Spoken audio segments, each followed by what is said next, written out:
Hello to my beautiful, beautiful Cancerians. It's Dr. Leona coming in for Twisted Tarot, guys. Twisted Tarot. Now, for those of you that don't know me very well, you'll see that the left hand doesn't really do much. And that's because it was damaged during cancer treatment. So I am a disabled reader and I don't have the ability, therefore, to do those like Atlantic City or the,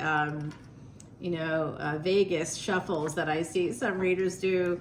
Somebody recently made a comment about how it looks like I'm putting things in. Dudes, there's no possibility of having sleight of hand when only one hand really has the coordination to do anything. You see what I'm saying?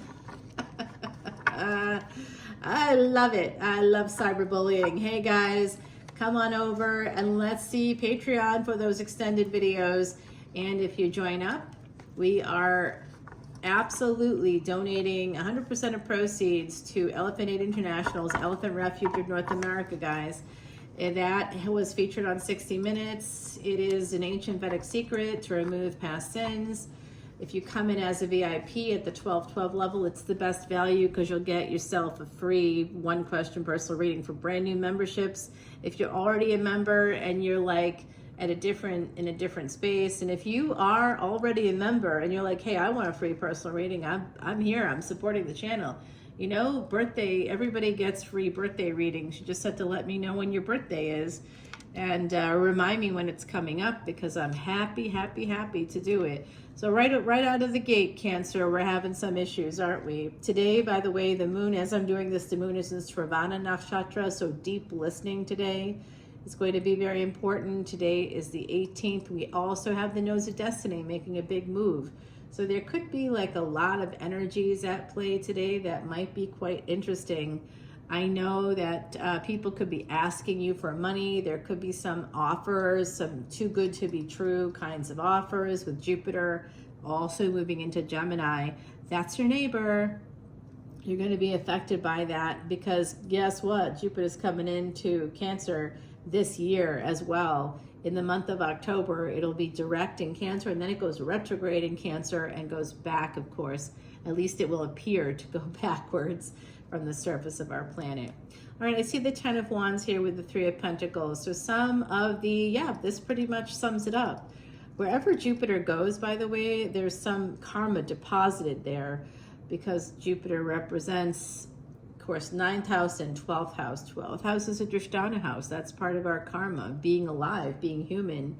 We are all going to have to reach a point where we have moksha from the physical. That's the 12th house. We always hope that happens, between 90 and 100, or basically we hope it happens at 100, right? or after. I think there's a lot of us that are hoping that medicine takes us to like 200. I remember saying that one day. I was like, when I was a child, I was like, hey, I'm gonna live to be 200 years old. My parents laughed, and now there's actually people living to be 120 and things like that. So maybe it's possible, probably not because of the Cancer for me, but hey, I'm still here. And that's part of Vedic astrology that's quite remarkable. 25 years ago, I had a final prognosis was given to me for the Cancer that affected the treatments that hurt that hand and the whole left side of my body. So I wear a prosthetic leg as well, guys. It's brutal. Really, it was amazing. I even survived. They didn't think I would survive. They did all that extreme stuff because they thought it would give me a 2-year window. They didn't realize I was going to live. So they thought I would not have to live with the injuries for a very long time. And that, according to statistics, but that's where Vedic astrology will help you out. So I'm very happy to do a personalized chart all about you, and that's part of the VIP level as well. So come in 10, 10, 11, 11, or 12, 12 if you want to see unlimited extendeds for individual signs. I see here that somebody has a lot of burdens, third-party energies, hidden enemies coming up, and those are the burdens, the hidden enemies. What do you have in Virgo? What do you have in the 6th house? Let's look at your chart because I see that someone here, and I'm not talking about tropical astrology, I'm talking about sidereal and Vedic astrology, okay guys? So this is someone walking away and feeling very bad about it. There's a lot of hidden enemies, and I think they could be family members for some of you.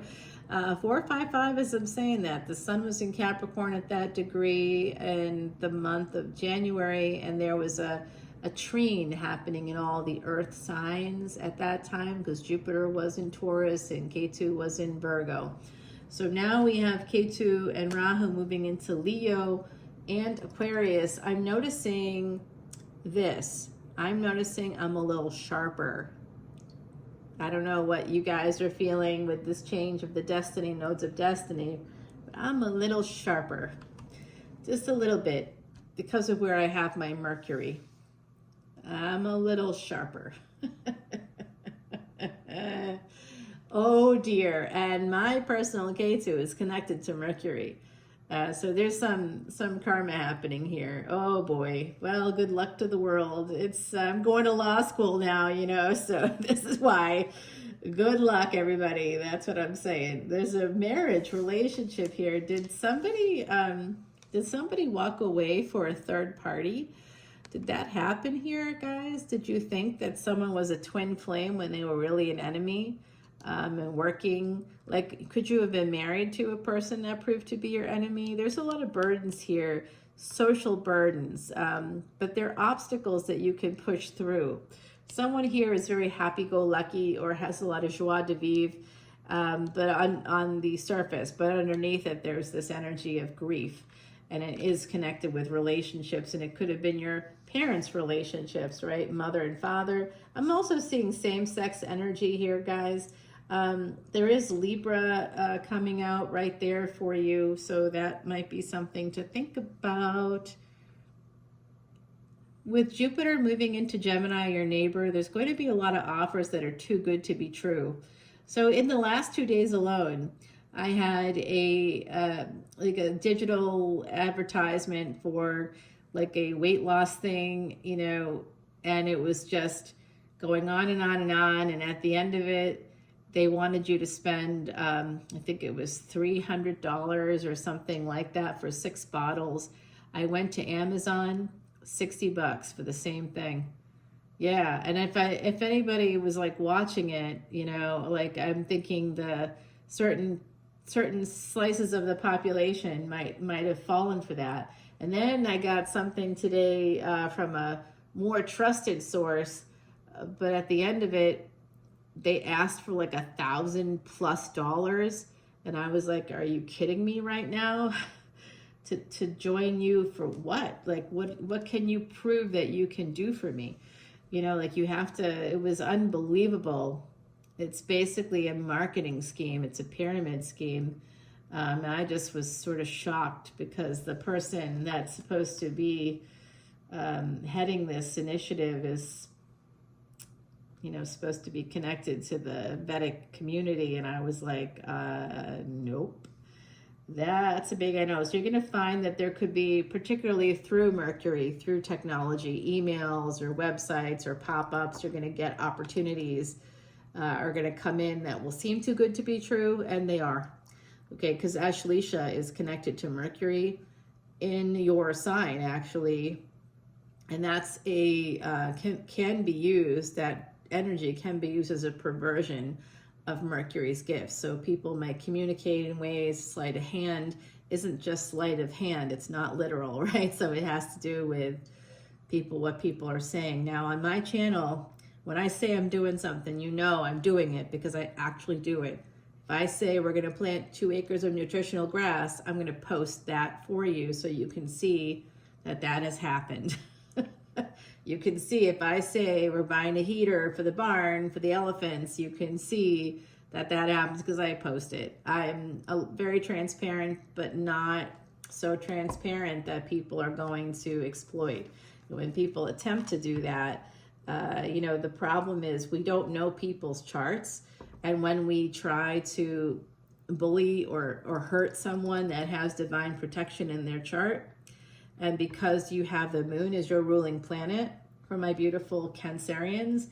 And when I'm talking about Cancerians here, just so you know, I am speaking from the Vedic perspective, but I know that it's the 21st century and the Western world really dominates a lot of knowledge, you know, and culture. And so coming from tropical astrology, you would see yourself as a Cancer if you're born between, because it's always focused on the sun, right? So I'm talking about in tropical, not in Vedic.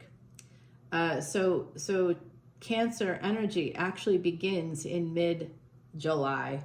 I know, around the 13th, 14th or so of July, sun actually, and the sun doesn't move into anything, by the way. We all the planets rotate around the sun. So from the surface of Earth, if you were using a telescope of some variety, where would you see the constellation of Cancer be closest to the sun? If you could actually look at the sun, what would be there?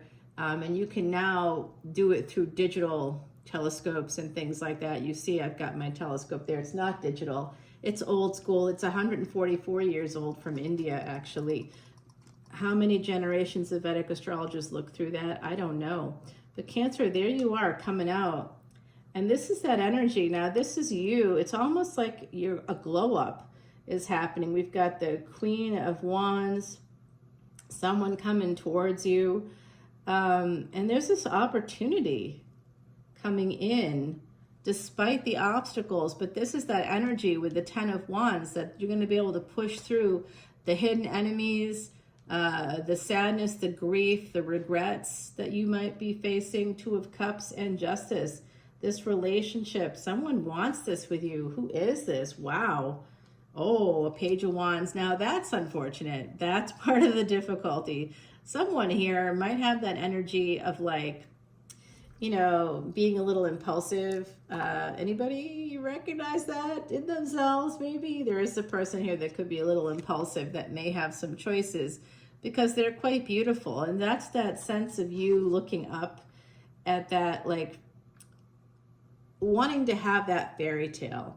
The mermaid, this in particular from Yoshi Oshitani's Tarot of the Divine. Look at the beautiful moons. That's why I'm using it for you, my gorgeous Cancerians. This mermaid coming up out of the ocean and looking up at the castle. That's the Little Mermaid. That's from Hans Christian Andersen. And you can see a statue just like this in Copenhagen. Yeah, and if you want to see a statue of a selkie coming up out of the sea and shedding its seal skin, you would have to go to the Faroe Islands or over to my Patreon. Yes, there's a reason I have that. The seals are the wolves of the sea.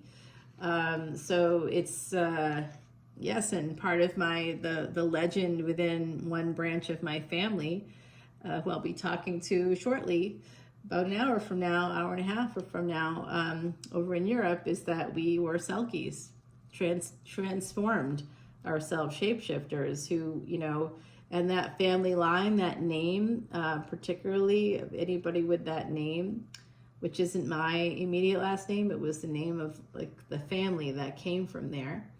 But very interesting, anybody with that name, they wouldn't eat seals or kill seals for their skins or anything, because they didn't know if they were killing or eating a family member, right? So they would never do that. And it became so prevalent that another name, people began to change their name and change the vowels in the name so that they wouldn't be seen as cannibals if they did wear sealskin, or because it became difficult for them to survive on this island without that, I guess. So very interesting energies here. Look at that King of Wands coming in right there with the Queen of Wands. And this is an Empress energy here, working really hard. We have Jupiter, Temperance. So we see you here, Cancer. We see Pisces. We see King and Queen of Wands energy. So that could be Leo, Aries, Sagittarius. We also have Libra coming in, Sagittarius right there as well. And Leo on this 8 of Coins with the Empress. Now this Empress is working their butt off.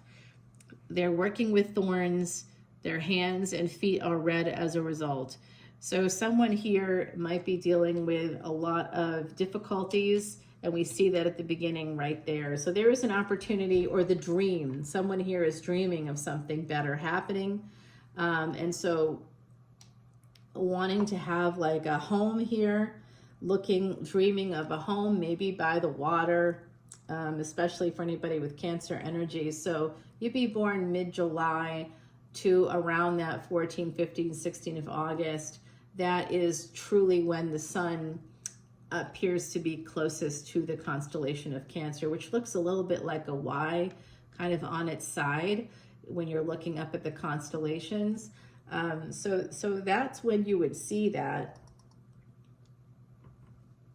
Now, 3,000 years ago, it was, you know, more of the June, mid-June or late to mid-June, June 22nd-ish to like, you know, July 23rd. It's no longer there because planets, we move, right? They're constantly moving, and Earth itself not only goes around the sun, but also rotates on its axis. And that rotation switches directions every 70 or so years. And the last time that happened was in 2009. Yes, this channel is very science-based, very astronomy-based. So I do see somebody working really hard to have this change, and there's angelic energies around you. Somebody here might have gone for a third party, and that could have affected a relationship, a marriage in particular. And now there's an energy here of working really hard to get the 9 of Cups and wanting to protect the family, wanting to protect the dream, wanting to protect your assets. So you might be working with that partner that, you know, you may have wanted to divorce. That divorce may not have gone through yet, or it may, and there's the Hierophant. Yeah. This is about protecting now the family connected to a marriage. So somebody you had a relationship with, someone here may have wanted to leave and may have even tried to leave, but ultimately wasn't able to do so because you're trying to protect your family. We all make that mistake. King of Coins and Queen of Swords. So a energy of a person that has an Earth moon sign here coming out, and a Queen of Swords, the Fa Mulan energy. Look at the male heads on spikes there in the background. Okay, this is a person that's kicking ass and taking names, whoever this is. This is a person that's bringing in the money, that's got another individual. That's who has another individual. I see an Empress here coming out. Oh,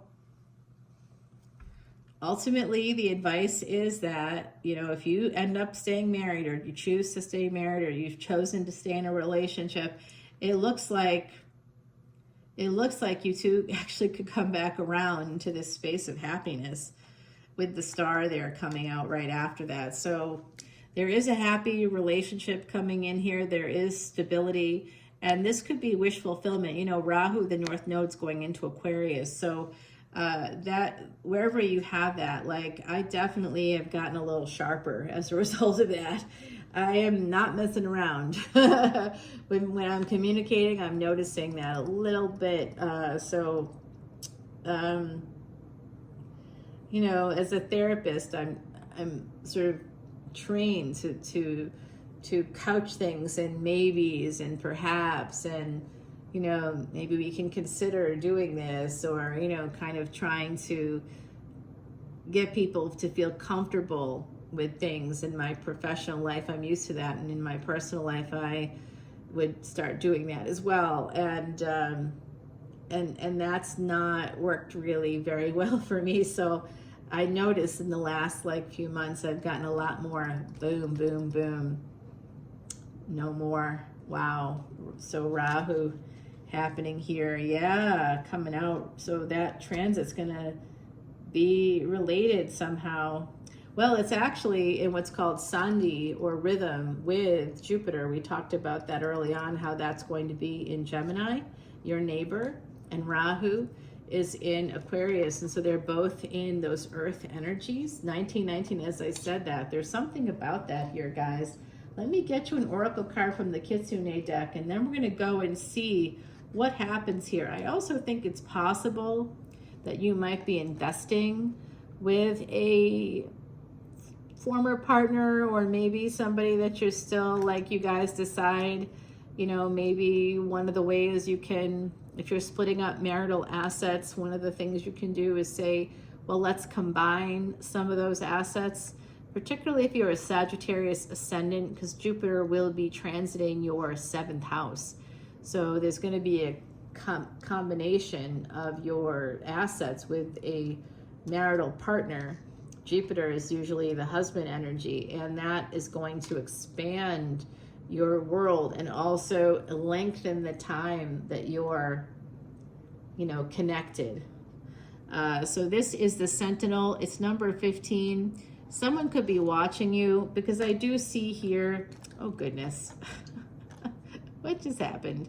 I do see here that energy of the King of Wands connected to this Queen of Wands, and they want to marry this person. They want to be with this person too. So I don't know if you're staying with the karmic partner or if this other person's coming in. That's the twist. At the end of this Twisted Tarot, we're going to go over to Patreon. All the info's in that description box, guys. And we'll see what the other side, where they want us to begin. We're going to go Aries to Pisces to see who you're dealing with and what the results of that will be. And we're going to clarify some of this. Who is it that you're going to marry in the future here? Will you be staying with the karmic to benefit your overall family? You guys look like you're investing together, or you're invested together. Or is it going to be this upstart that's coming in that matches your energy, and they're very hot for you, and they want to have like material wealth with you as well as emotional wealth, you know, so a lot of love and a lot of like abundance overall. Oh, who will it be? Let's find out. Let's go to Patreon. I'll see you over there, guys. Bye now.